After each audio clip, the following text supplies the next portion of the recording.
나르시시스트를 완전히 무시하기 시작했을 때 그 뒤에 찾아오는 정적이 얼마나 숨 막히는지 느껴본 적 있으신가요? 폭풍이 지나간 듯 평온해 보이지만 사실 이 고요함이야말로 가장 기만적인 시간입니다. 여러분도 모르는 사이 이미 오래전부터 짜여진 심리 드라마가 시작된 것이죠.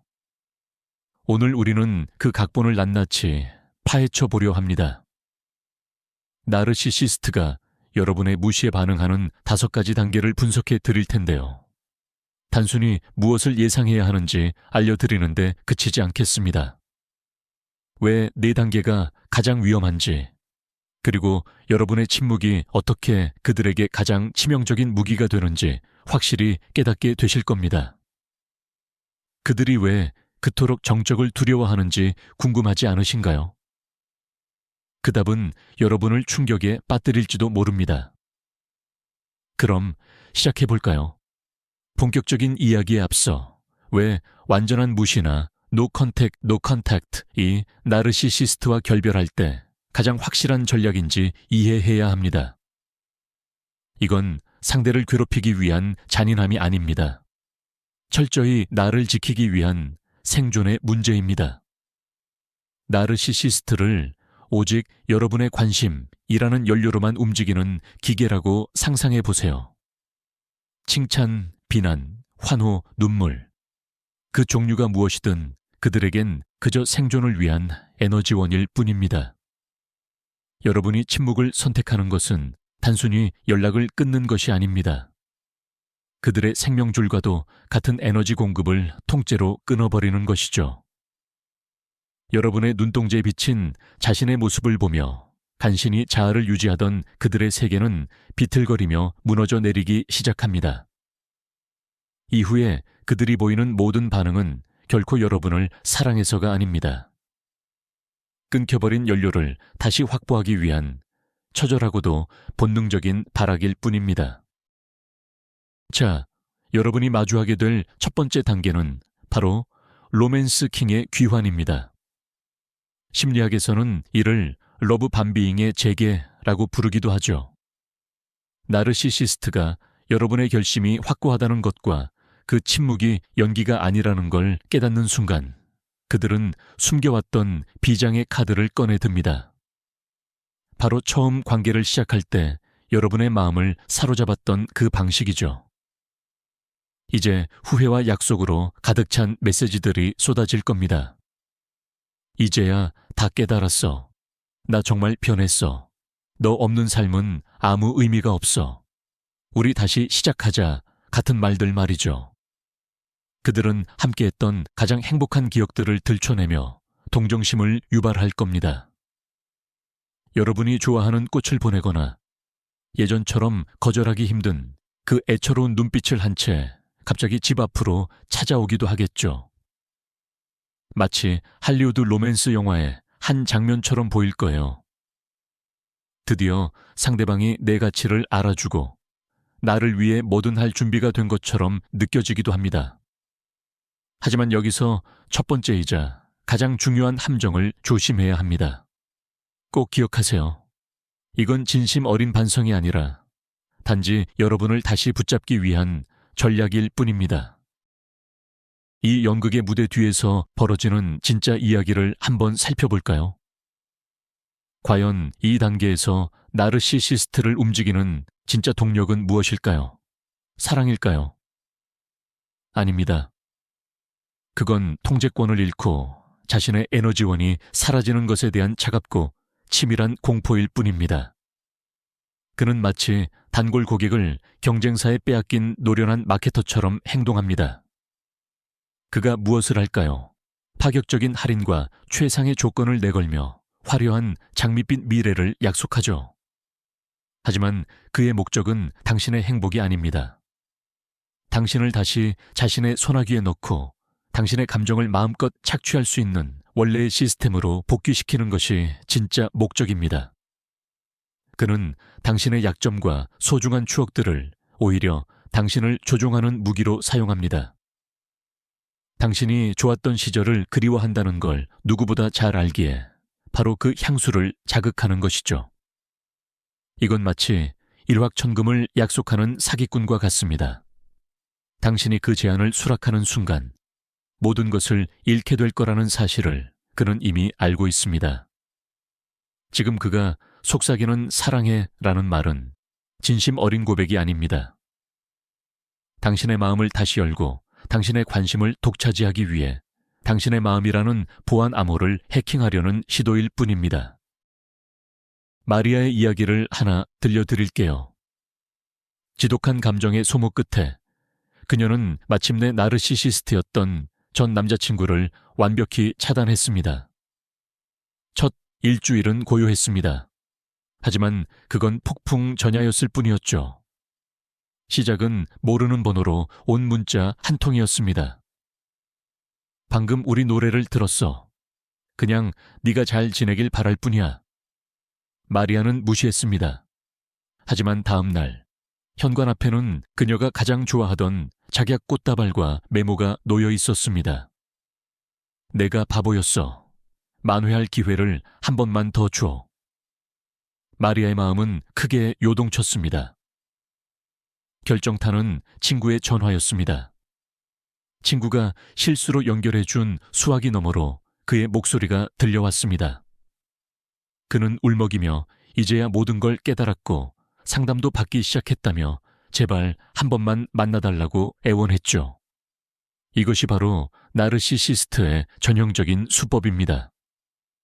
지인, SNS, 배달 서비스까지 모든 수단을 동원해 마치 대단한 사랑 되찾기 캠페인이라도 벌이는 듯한 착각을 만듭니다. 하지만 만약 마리아가 그를 다시 받아줬다면 어땠을까요? 그 변화는 마리아가 다시 자신의 소나귀에 들어왔다는 확신이 드는 순간 차에 이 주도 못 가 끝났을 겁니다. 이 달콤한 독을 어떻게 이겨내야 할까요? 가장 중요한 원칙은 단 하나, 바로 무반응입니다. 완벽한 무반응 말이죠. 메시지에 답장하지 마세요. 선물도 받지 마세요. 지인을 통한 그 어떤 연락조차 허용해서는 안 됩니다. 당신의 모든 반응은 설령 그것이 제발 나 좀 내버려둬 라는 분노 섞인 외침일지라도 그에게는 승리로 느껴질 뿐입니다. 아직 연락이 닿는다는 신호, 즉 당신을 흔들 수 있다는 희망을 주는 꼴이거든요. 이제 당신은 회색 돌이 되어야 합니다. 아주 무미건조하고 재미없고 아무런 감정도 느껴지지 않는 존재 말이죠. 스스로를 단단한 벽이라고 생각하세요. 상대가 교묘한 말로 당신을 자극하려 해도 그저 벽에 부딪혀 아무런 흔적 없이 튕겨나갈 뿐입니다. 물론 정말 쉽지 않은 일입니다. 그의 말들은 당신의 가장 아픈 곳을 찌르고 혹시 다시 예전으로 돌아갈 수 있지 않을까 하는 신락 같은 희망을 자극할 테니까요. 하지만 바로 이 순간 반드시 기억해야 합니다. 당신이 헤어진 사람은 연애 초기에 그 다정했던 왕자가 아닙니다. 당신을 벼랑 끝까지 몰아붙여 결국 이별을 선택하게 만든 바로 그 가스라이팅 가해자일 뿐입니다. 이 사실을 늘 명심하세요. 당신의 침묵은 당신을 지키는 가장 강력한 방패입니다. 그리고 그 침묵이 길어질수록 당신의 방패는 더욱더 단단해질 것입니다. 하지만 러브바밍이 통하지 않으면 어떻게 될까요? 여러분의 침묵이라는 벽이 전혀 흔들리지 않는다면 말이죠. 이때 나르시시스트는 2단계 전략인 평판훼손 스미어 캠페인, 이른바 초토화 작전에 돌입합니다. 당신을 다시 소유할 수 없게 되면 그는 당신의 명성과 사회적 관계를 완전히 무너뜨리기 위해 수단과 방법을 가리지 않습니다. 자신이 거절당했다는 사실을 그들은 도저히 받아들이지 못합니다. 그들의 뒤틀린 세계관 속에서 본인은 늘 피해자여야 하고 상대는 괴물이 되어야만 하니까요. 그래서 주변 사람들에게 자신만의 시나리오를 주입하기 시작합니다. 어제까지만 해도 천사이자 운명의 사랑이었던 당신은 순식간에 정서적으로 불안한 사람, 미친 사람, 은혜도 모르는 이기적인 존재가 되어버립니다. 그는 지인이나 가족, 심지어 직장 동료들에게까지 연락해 당신을 진심으로 걱정하는 척하며 자신의 슬픔과 염려를 늘어놓습니다. 이는 상대의 가장 취약한 부분을 공략하는 아주 비열하고도 치밀한 수법입니다. 이 단계의 심리적 배경은 단순하면서도 소름 끼칠 정도로 잔인합니다. 전문 용어로는 이를 투사라고 부릅니다. 나르시시스트는 자신의 부정적인 성향, 즉 독선과 거짓말, 부도덕함 같은 오물을 모두 당신에게 뒤집어 씌웁니다. 스스로의 수치심과 초라함을 견딜 수 없기에 주변 사람들 눈에 마치 당신이 그런 사람인 것처럼 낙인을 찍어버리는 것이죠. 이렇게 함으로써 그들은 두 가지 목적을 달성합니다. 첫째, 자신을 사악한 기만자에게 당한 고결한 피해자로 포장해 이미지를 세탁합니다. 둘째, 그리고 이게 더 핵심인데 바로 당신을 철저히 고립시키는 겁니다. 그들은 당신이 혼자가 되었을 때 가장 약해진다는 사실을 너무나 잘 알고 있습니다. 주변 친구와 가족들이 당신에게 등을 돌리게 만들어 지지 기반을 송두리째 무너뜨리면 결국 절망에 빠진 당신이 다시 자신에게 매달릴 수밖에 없다는 계산이죠. 이는 모든 퇴로를 차단하고 당신을 심리적 인질로 잡으려는 잔인한 시도입니다. 당신의 주변을 진공 상태로 만들어 오직 자신의 목소리만이 유일한 진실처럼 들리게 하려는 것입니다. 올레그의 사례를 한번 들어보겠습니다. 그는 나르시시스트였던 연인과 헤어지기로 결심했습니다. 그녀는 그를 다시 붙잡으려 애썼지만 뜻대로 되지 않자 본격적인 공작을 시작했습니다. 먼저 지인들과의 단체 채팅방에 글을 올렸습니다. 올레그에게 심각한 폭력성이 있어 신변의 위협을 느끼고 있으며 그가 너무 걱정된다는 내용이었죠. 그 다음엔 그의 어머니에게 울먹이는 목소리로 전화를 걸었습니다. 올레그가 나쁜 친구들과 어울려 타락해가고 있다며 자신은 그저 그를 돕고 싶을 뿐이라고 거짓 연기를 했습니다. 심지어 그의 직장에도 손을 뻗었습니다. 그가 번아웃 때문에 감정 조절을 못해서 정상적인 업무가 불가능한 상태라고 은근히 소문을 냈죠. 결국 올레그는 친구들의 따가운 시선과 어머니의 근심 어린 추궁에 시달려야 했습니다. 하지도 않은 일들을 일일이 해명하느라 진을 다 빼야 하는 처지가 된 겁니다. 이것이 바로 나르시시스트가 거짓의 그물을 짜서 상대의 사회적 관계를 지뢰밭으로 만드는 전형적인 수법입니다. 이런 공격을 어떻게 견뎌낼 수 있을까요? 이 시기는 가장 고통스러운 단계 중 하나이며 감정적으로 무너지기 매우 쉽습니다. 여기서 가장 중요한 조언은 상대방이 짠 프레임에 휘말리지 말라는 것입니다. 상대의 공격을 하나하나 공개적으로 반박하려 애쓰지 마세요. 특히 단체 채팅방에서 논쟁을 벌이는 것은 금물입니다. 해명하려고 하면 할수록 여러분은 상대가 의도한 대로 그저 불안정한 사람처럼 보일 뿐이니까요. 그럴 땐 정말 믿을 수 있는 아주 가까운 사람 몇 명에게만 감정을 싣지 말고 담담하게 상황을 설명하세요. 이렇게 말해보는 겁니다. 우리 헤어졌어. 정말 힘든 과정이었지. 지금 그 사람이 나에게 상처를 주려고 사실이 아닌 말들을 하고 있는데 난 그 싸움에 일일이 대응하고 싶지 않아. 그저 내 상황을 조금만 이해해 줬으면 좋겠어. 그 외 다른 사람들에게는 그저 침묵을 지키며 의연한 태도를 유지하세요. 진실은 시간이 흐르면 결국 밝혀지기 마련입니다. 여러분을 진정으로 아는 사람이라면 그 사람의 험담과 여러분의 실제 모습이 다르다는 걸 금방 알아차릴 것입니다. 만약 그 사람의 거짓말을 곧이곧대로 믿는 이들이 있다면 그들은 그저 상대의 하수인인 플라잉 몽키일 뿐입니다. 그런 사람들은 여러분의 인생에 곁에 둘 가치가 전혀 없습니다. 중상모략조차 통하지 않고 당신이 끝까지 버텨낸다면 나르시시스트는 훨씬 더 파괴적인 세 번째 단계에 진입합니다. 바로 위협과 협박의 단계입니다. 이때 그들의 가면은 완전히 벗겨집니다. 그리고 그 이면에 숨겨져 있던 본 모습, 즉 나르시시스트적 분노가 적나라하게 드러나죠. 이제 그들의 목적은 당신을 붙잡거나 단순히 깎아내리는 것이 아닙니다. 자신의 뜻대로 움직이지 않는 당신을 처절하게 응징하는 것이 본질입니다. 위협의 방식은 다양합니다. 너 두고 봐. 반드시 후회하게 해줄 테니까. 내 인생을 지옥으로 만들어줄게. 내가 어디까지 할 수 있는지 넌 아직 몰라. 같은 은밀하고 교묘한 말로 압박을 가하기도 합니다. 또한 당신이 소중히 여기는 것들을 공격하기도 하죠. 네 비밀을 전부 다 까발려 줄게. 직장에서 매장당하게 해주지라며 당신의 사회적 위치나 약점을 파고듭니다. 심한 경우 신체적인 위해를 가하겠다는 직접적인 협박이나 스토킹으로 이어지기도 합니다. 이 시점부터는 상황이 단순히 불쾌한 수준을 넘어 실질적으로 매우 위험한 국면에 접어들었다는 사실을 반드시 인지해야 합니다. 그는 왜 이런 행동을 하는 걸까요?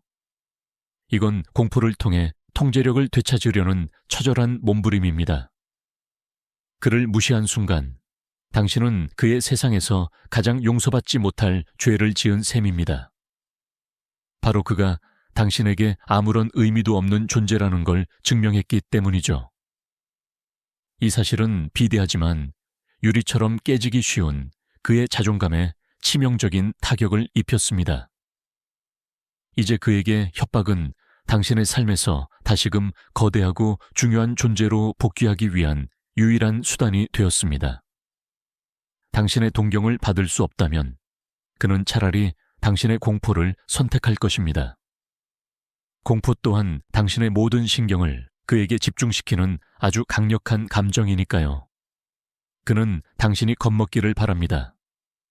자신의 말에 힘이 실리고 여전히 당신의 감정을 쥐고 흔들 수 있다는 걸 확인하고 싶어 합니다. 이건 전술적 패배를 인정하기 직전 마지막으로 부리는 힘의 과시일 뿐입니다. 그는 지금 당신의 한계를 시험하고 있습니다. 당신이 언제쯤 무너져서 다시 반응을 보일지, 얼마나 더 밀어붙일 수 있을지 간을 보는 중입니다. 기억하세요. 당신이 보이는 그 반응이야말로 그가 간절히 원하는 유일한 승리라는 사실을요. 안나의 사례를 한번 떠올려 보죠. 안나가 전 남자친구의 연락을 무시하기 시작하자 그는 함께했던 행복한 시절의 사진들을 보내며 이렇게 물었습니다. 정말 이 모든 걸 다 지워버리고 싶은 거야? 하지만 안나가 계속 침묵을 지키자 그의 태도는 순식간에 돌변했습니다. 네가 어디서 일하는지 다 알아. 네 상사가 너에 대해 몇 가지 사실을 알게 되면 참 재미있겠네. 그리고 결국 이런 메시지까지 보냈죠. 내가 널 가질 수 없다면 그 누구도 널 가질 수 없어. 이것은 단순한 집착을 넘어선 명백한 협박입니다. 나르시시스트들은 종종 자해를 무기로 삼기도 합니다. 답장 안 하면 나 무슨 짓을 저지를지 몰라 라는 식으로 말이죠. 이 또한 당신에게 죄책감과 책임감을 심어주어 억지로 연락하게 만들려는 교활한 수법입니다. 기억하세요. 이것은 진심 어린 구조 요청이 아니라 오직 당신을 다시 통제하고 지배하려는 잔인한 심리적 갈취일 뿐입니다. 이런 상황에서는 어떻게 대처해야 할까요? 우선 사태를 아주 진지하게 받아들여야 합니다. 그저 말뿐이겠지 라며 가볍게 넘겨서는 안 됩니다. 둘째, 모든 것을 기록으로 남기세요. 메시지는 캡처하고 이메일은 보관하며 법적으로 허용되는 범위 내에서 통화 내용도 녹음해 두어야 합니다. 상황이 악화될 경우 이 기록들이 여러분을 지켜줄 유일한 증거가 될 수 있기 때문입니다. 셋째, 상대의 위협에 일일이 대응하거나 두려워하는 기색을 보이지 마세요. 여러분의 감정적인 반응은 오히려 상대방을 더 자극할 뿐입니다. 넷째, 신변에 실질적인 위협을 느낀다면 주저하지 말고 도움을 요청하세요. 주변의 상황을 알리고 전문가의 조언을 구하며 필요하다면 즉시 경찰에 신고해야 합니다. 여러분의 안전이 그 무엇보다 최우선입니다. 아무것도 하지 않아 나중에 후회하는 것보다 차라리 과하다 싶을 정도로 철저히 대비하는 것이 훨씬 낫습니다. 지금 이 과정은 여러분의 의지를 시험하는 단계이기도 합니다. 이 시기를 잘 버텨내고 나면 여러분은 이전보다 훨씬 더 단단하고 강해질 것입니다. 이제 4번째 단계로 넘어갑니다. 가장 교묘하고 복잡하며 제가 예고해 드린 대로 가장 위험한 단계죠. 이 단계는 나르시시스트가 마치 모든 걸 포기한 듯 보일 때 시작됩니다. 당신의 레이더망에서 완전히 사라졌다고 생각한 순간 갑자기 SNS에 그의 새로운 연애 소식이 올라옵니다.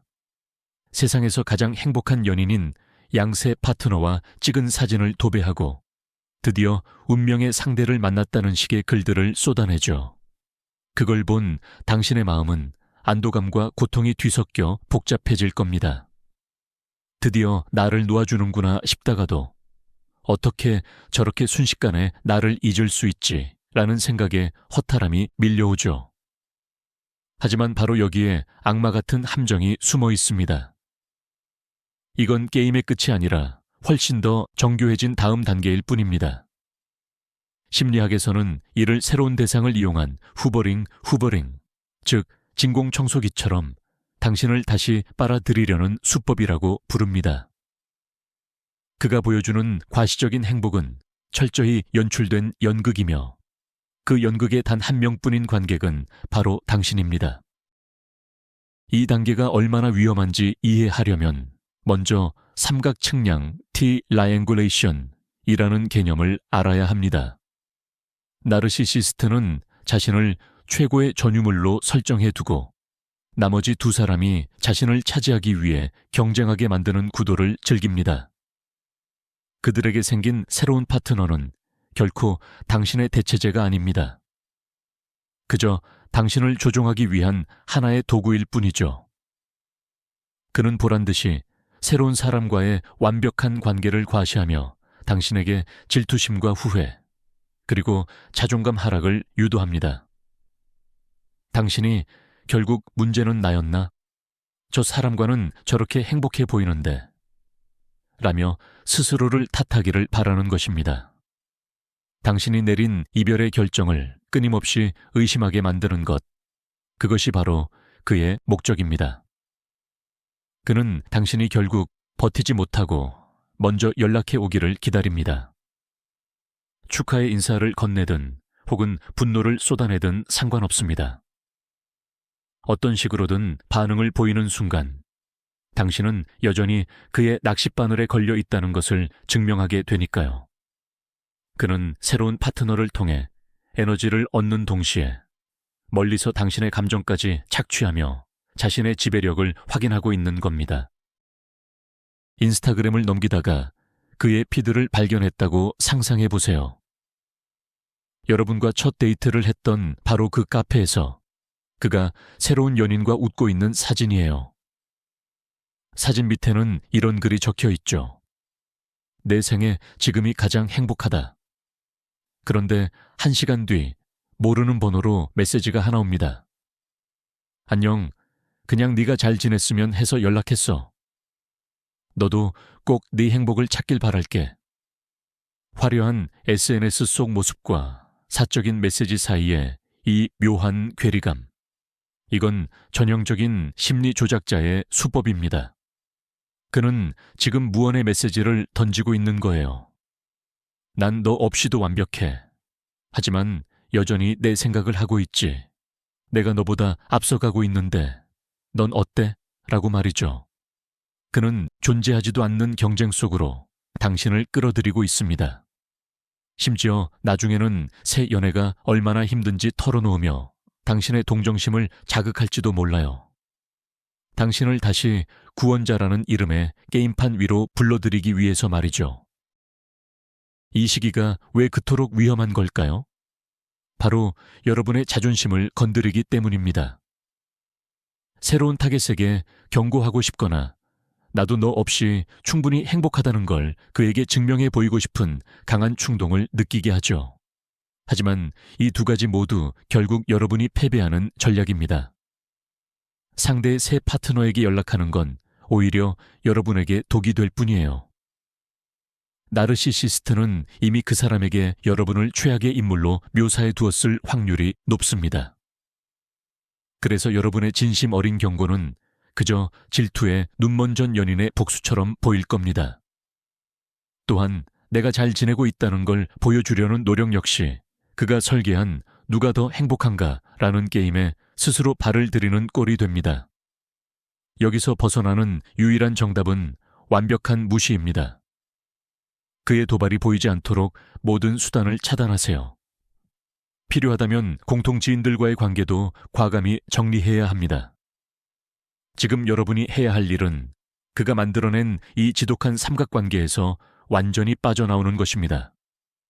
꼭 기억하세요. 그가 보여주는 행복은 전부 가짜입니다.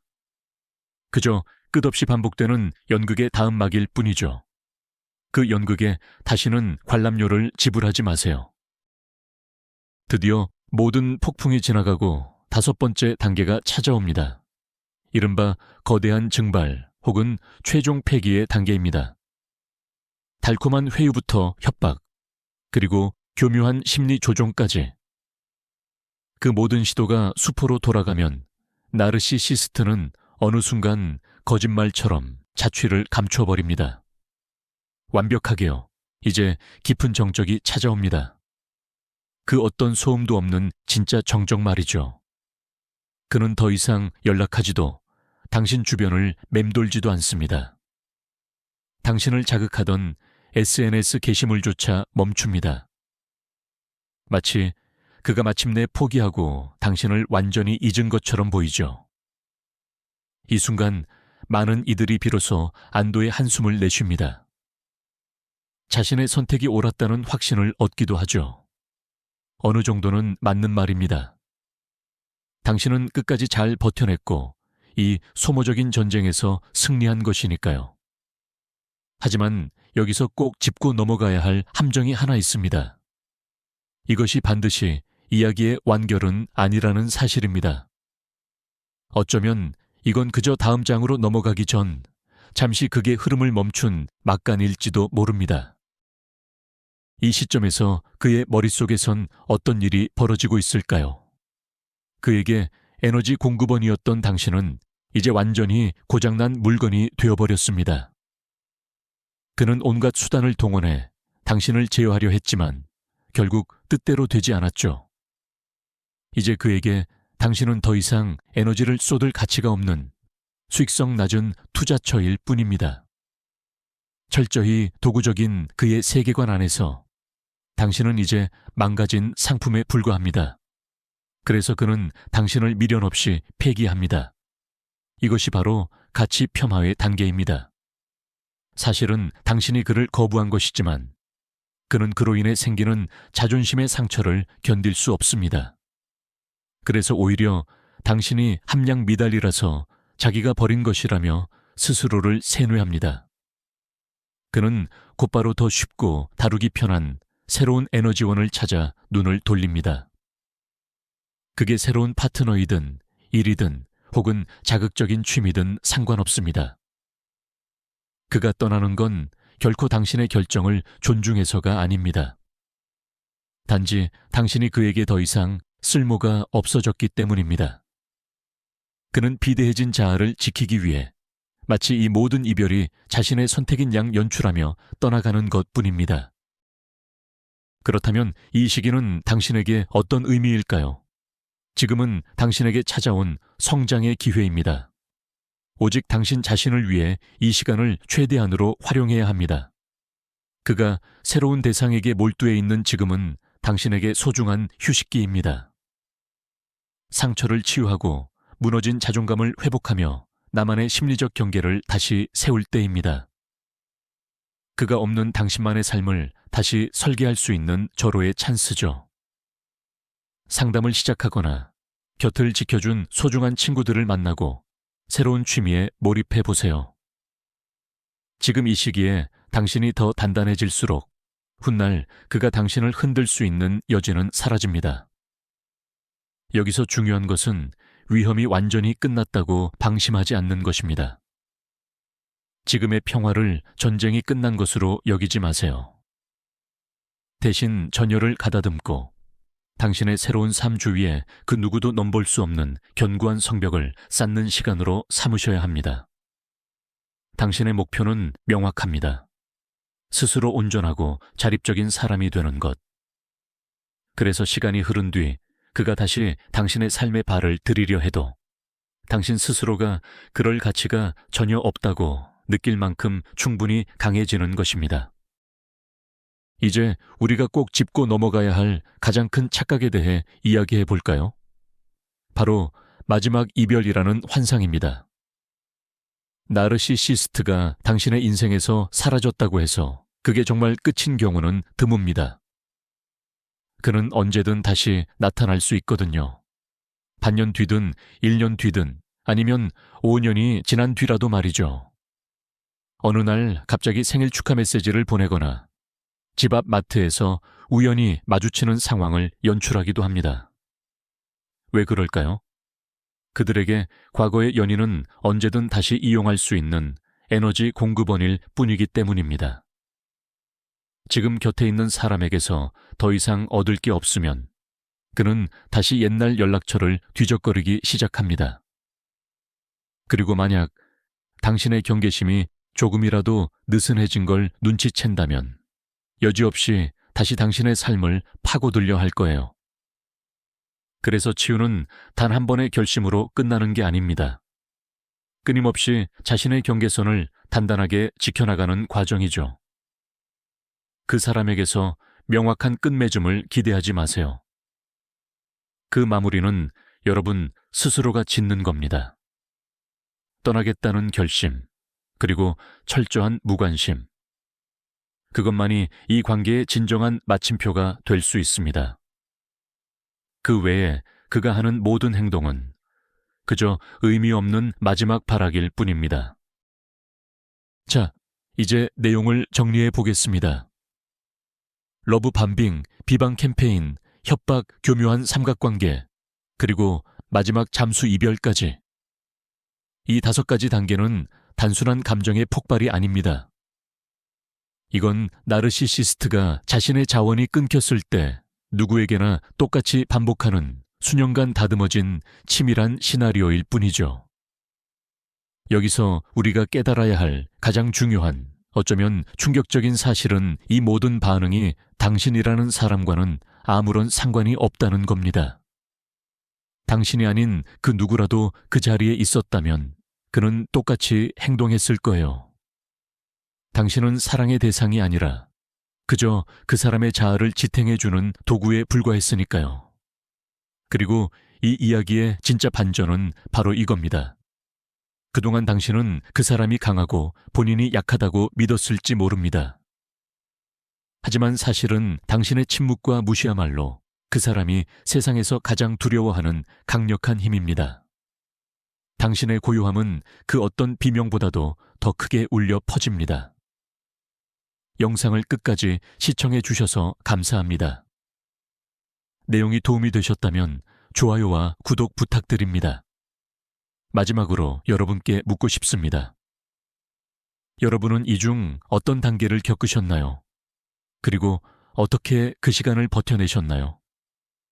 여러분의 경험을 댓글로 공유해 주세요. 여러분의 이야기가 지금 이 지옥 같은 시간을 지나고 있는 누군가에게는 다시 일어설 수 있는 구명보트가 될 수 있습니다.